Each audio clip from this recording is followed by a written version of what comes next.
right now, it is unusable. It's an app that I would not put my name on. Like, I cannot launch this app. So the app was supposed to launch June 25th. It's now July 30th. What's going on? Essentially, we're starting over.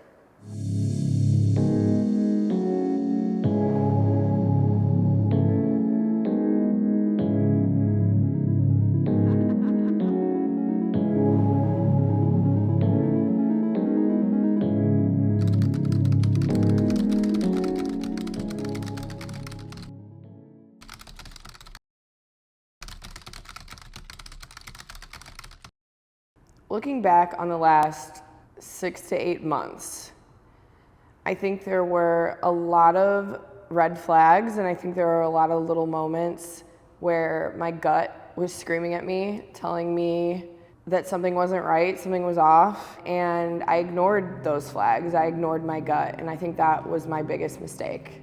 I let other people sway my decision making, and I trusted people that I shouldn't have. And I think that is something that happens a lot in business when you are just starting out and you're leaning on other people to help you navigate uncharted waters. I don't know whether it's like confidence or imposter syndrome that just kept me pushing forward, like, no, it's okay, like, quiet that little voice, like, everything's gonna be fine. They know better than me. They wouldn't lie to me, you know, things like that. But at the end of the day, like, my gut was right and I should have listened to it. Listen, when you first sit down to build an app, the first thing you do is pie in the sky what is absolutely every feature. If money is no object, if technical limitations is no object, what do I want this app to have? What are the problems that I want this app to be able to solve for the consumer? You make a list and you take it to a developer and you kind of share your ideas of what you want to build, what you want to create, and the developer is the one who is going to actually write the code. You know, a lot of that stuff when it comes to like creating features and app code and stuff like that, that did go over my head.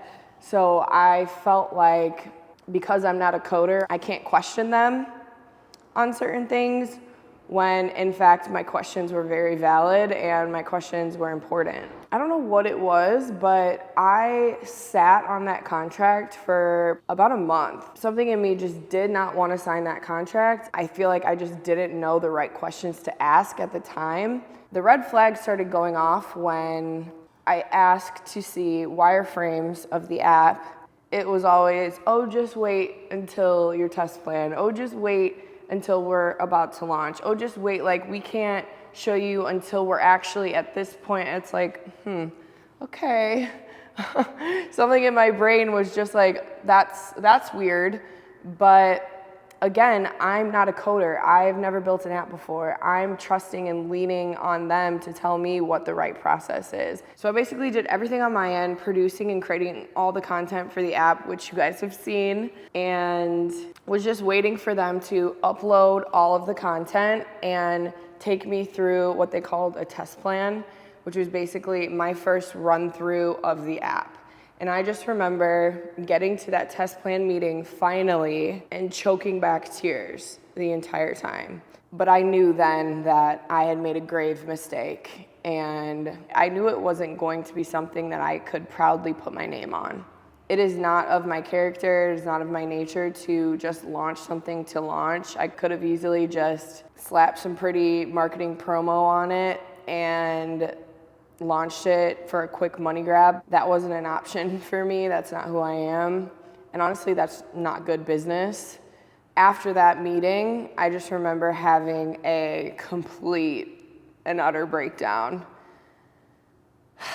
That was a tough moment because in that moment, I knew that there was a reason why they couldn't show me all the things I was asking for, and it wasn't because it was coming, and it wasn't because they were trying to figure things out for me. It was because they couldn't do the things that they told me they could.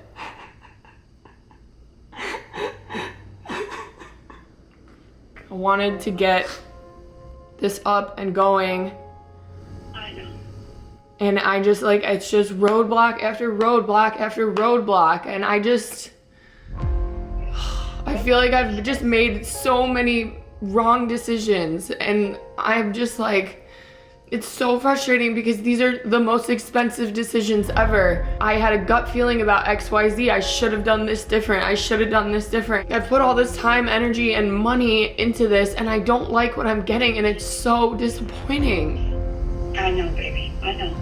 Maybe I would sign up for the app, but adherence to the program the way it is right now, like, it is not, in my opinion, something that I would want to look at every single day. And it is not, in my opinion, something that would make me adhere to the program. Like, I wouldn't use this app.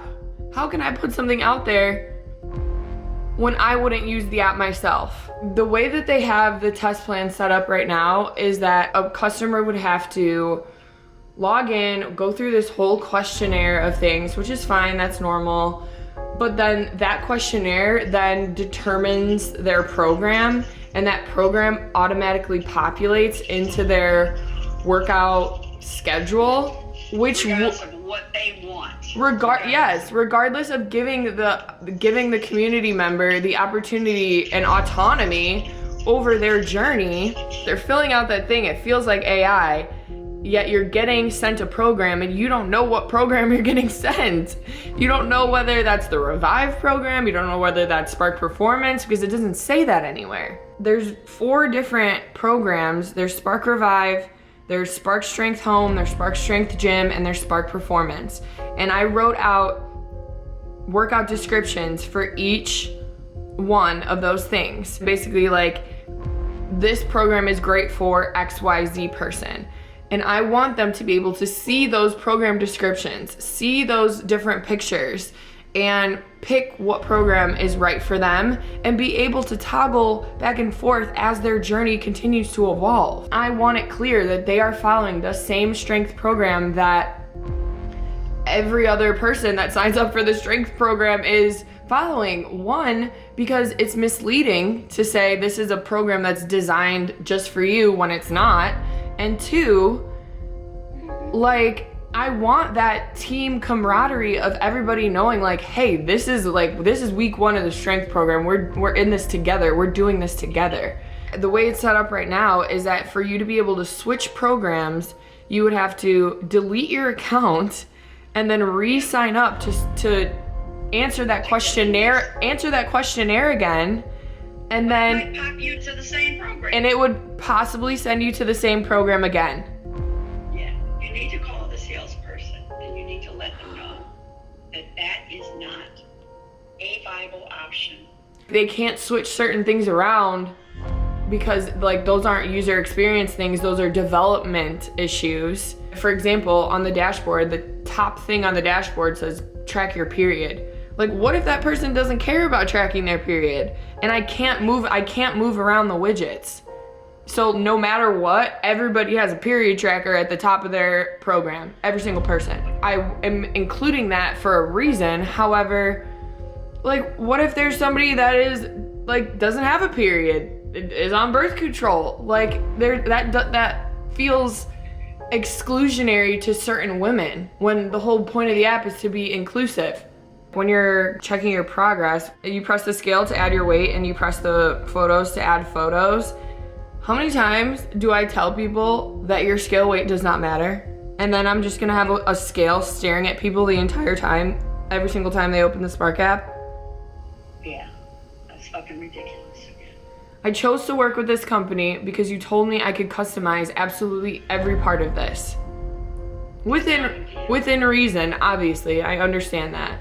There is a framework to the app. However, this framework is not working. And this framework is not conducive to the type of training that I do. And that is one-to-many, not one-to-one. Can you call them now? Call the salesperson. Okay, I gotta go. Please. Okay, I love you so much. It'll be okay, though. We're gonna get through this. Roadblocks only make you stronger. I know this is really kind of messed up right now, but it'll make you stronger. It'll be fine. I'm gonna figure this out. Now I was left with this app a month out from launch that didn't look the way that I wanted it to, didn't function the way that I wanted it to. I knew in my gut that I was not going to be launching on June 25th. Now, I want to take some actual accountability here and ownership over the mistake that I made, because there was a lot of moments where I could have spoke up and didn't, could have asked different questions and didn't, could have done better research and didn't.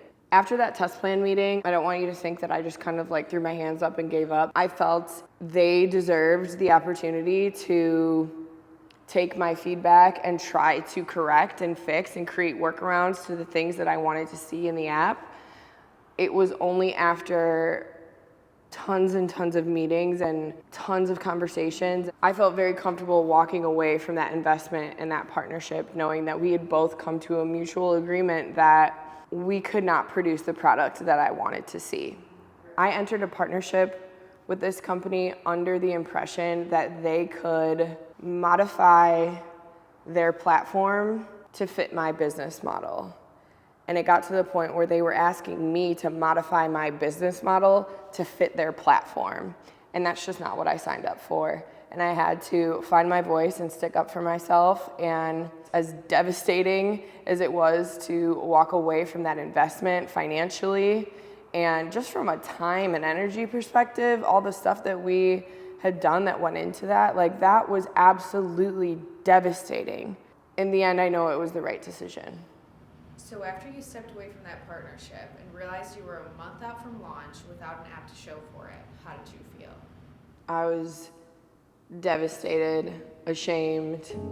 If I'm being very transparent and honest with you, when we got to a month before June, I needed the app to launch in June to be able to pay my mortgage and to be able to afford to put food on my table. The money had run out, savings tapped out. So not only did I feel so embarrassed and so ashamed of the decisions that I had made, and really just my biggest mistake being the signs that I ignored, the gut feelings that I ignored. I just kept saying, you know better, you knew better, you knew better.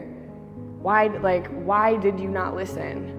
But the toughest part was kind of toying with the idea of giving up and understanding, okay, maybe this just isn't possible for me. Maybe I'm not cut out for this.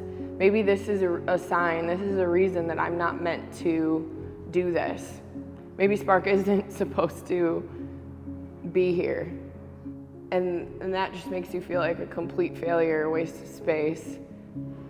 And it put me right back into that, depressed state where I felt like I just, once again, had nothing to offer this world. Aside from how I was feeling about myself, I've always been somebody that puts a lot of pressure on myself to succeed. I've been that way since I was a kid, but I also felt like I wasn't just letting myself down. I wasn't just letting my family down and the people who love me and believe in me down, but I was most importantly letting my community down. And that's something that I never want to do. I have people in my DMs that are like, where's your programs? I missed this. I can't wait to train with you. And as beautiful as these messages are, I felt so guilty for not having something for them, for not being able to support them in the way that I want to support them. Every single one of those messages is well intended. I just think in that moment, I took it as I failed that person. That's not something I take lightly. I take that very personally, because that's the last thing I want to do for anybody, especially my community members. And I still hold some embarrassment and I still hold some shame about the entire situation and how long it's taken me to build this platform and bring it to life. But I feel like I am just strangely good at taking a negative circumstance and creating an opportunity. And I've always been good at that, since I was a kid. I don't know what it is. I will cry, stomp my feet, throw a tantrum, think it's the end of the world, be in my little depressive cocoon. But then there's this switch that flips inside me and it's like, okay, time to get to work.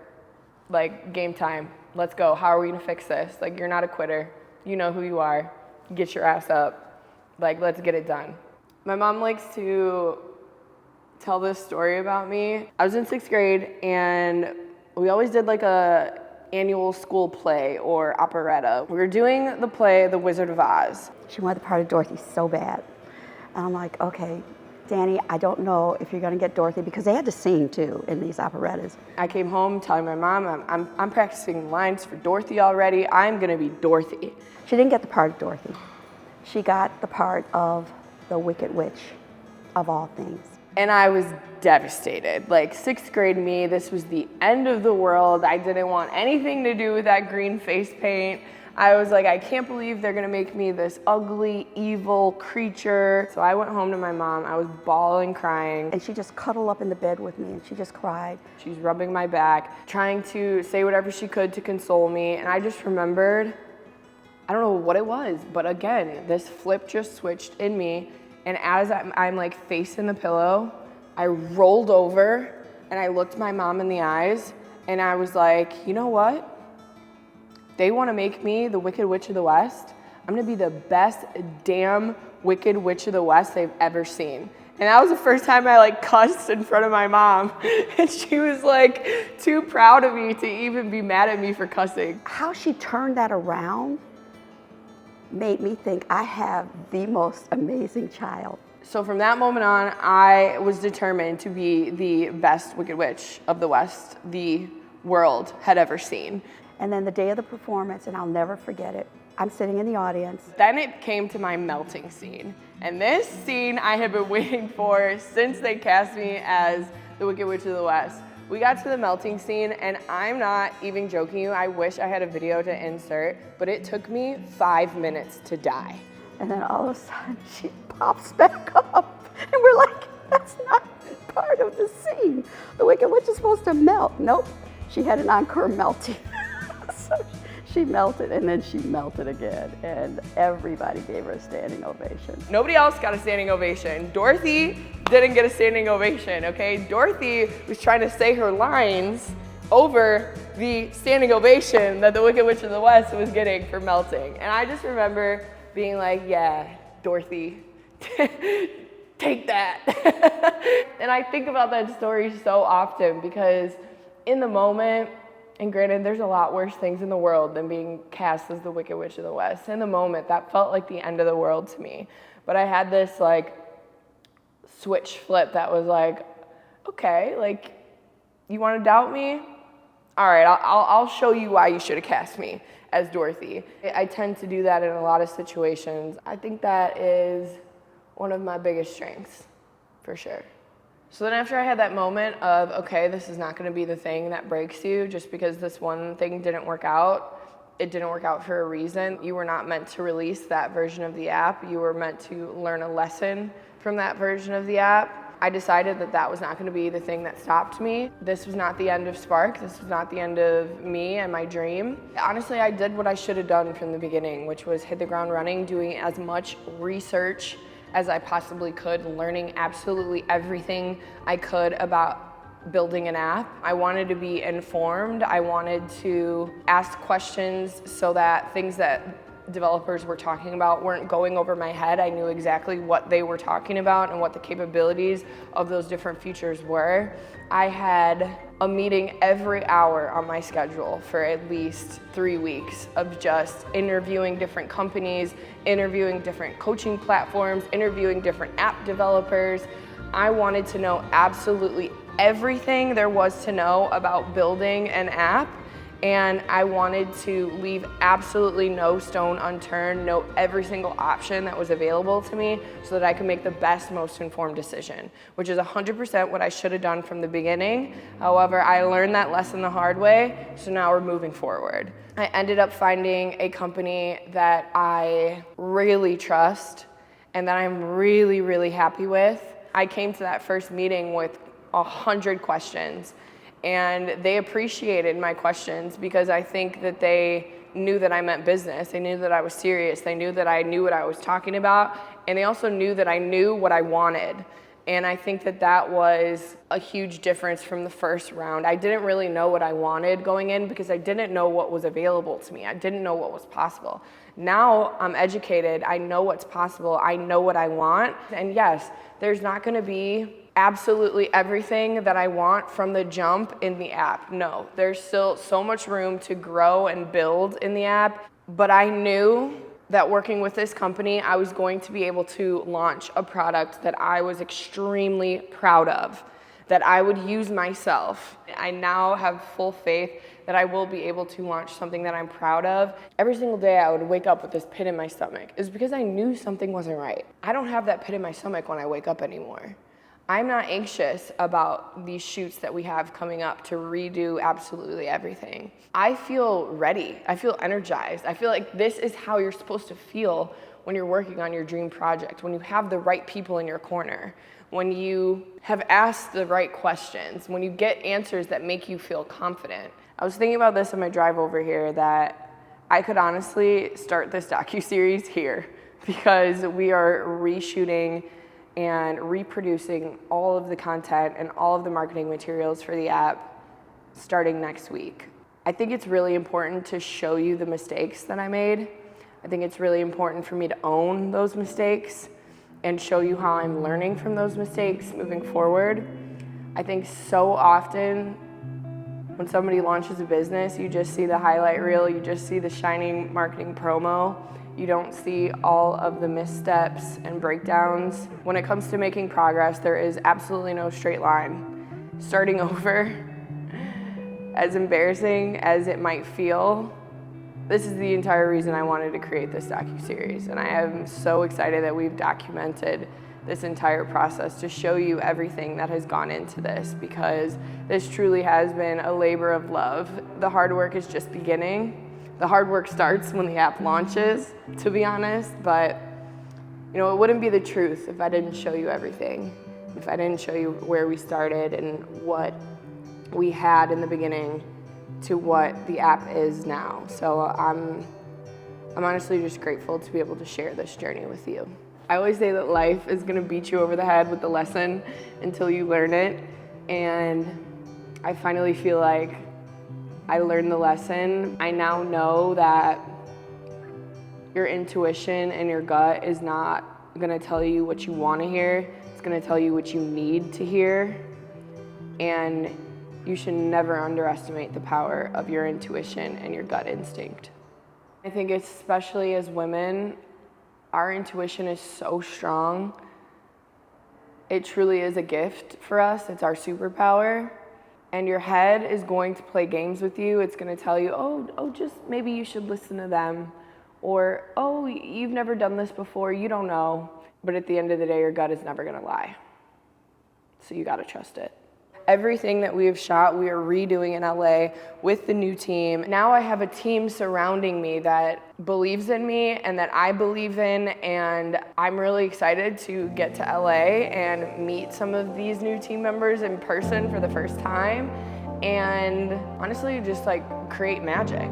We are in LA right now. It feels extremely surreal. We are in the setting for the Home program and the Revive program. I've gotten nothing but good vibes from this entire process, the new team, meeting the photographer, meeting the videographer from the new company that I'm working with. Everybody is amazing, and I kind of feel like this is what we've always should have done.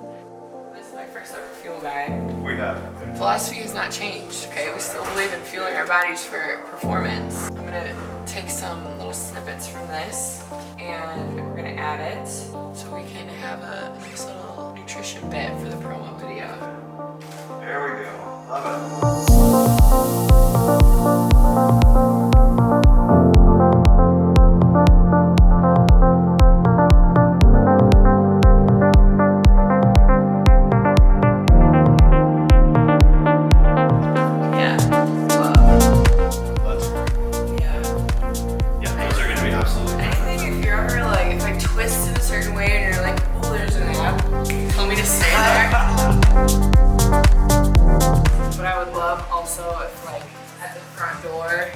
Getting ready to go for a walk, because that outdoor mental health walk is really important. people always tell me is like, you have this spark, you have this like energy, this light about you, and I had completely lost that. Was there an event specifically that happened? So I got diagnosed with PCOS and PMDD, and it was really hard on my hormones. I had gained like 30 pounds in 3 months, and it was actually my Revive program that brought me back to life, honestly, because That's why it's called Revive. that's why it's called Revive, and it brought me back to life. Yeah. It is a program that was built around women that are struggling with hormonal imbalance, hormonal issues, endometriosis, PCOS, premenopause, things like that. Started my Revive program that honestly just helped heal my relationship with movement and my ability to perform and what that actually looks like. It doesn't always have to be that 300-pound Right. deadlift, you know, it could just be that I was able to get up and walk. I don't want to get emotional. That was really tough. But that's where SPARC was born, and that's like why it's like this isn't just a fitness app to me, because this truly like saved my life. Wow, that's amazing. That's amazing. Yeah. Well, we've got our intro for Revive. For sure. Yeah. Of course. That's why I'm so excited for this app. I think it's going to be awesome. Because we know. see the potential in it. Yeah. All of us are just like Locked in. locked in and grinding. Like, And it's gonna be awesome. I appreciate that too, because now I feel like I have like support, a team. There's other people that see the vision and other people that understand that this isn't just like a money grab. This isn't like throw some bullshit exercises together and like put it out there. This is like an actual meaningful project that like is coming from my heart and soul, and I hope that's what people feel and see, and you guys obviously feel and see that. It's like that one person that DMs you and is like, oh my god, I'm not crazy. Yeah, you're Like changing lives. Yeah, that's exactly how I felt. Yeah. Now I feel less alone. It's like, okay, like what else can I tell people about that so they don't feel alone, you know? That's really the goal.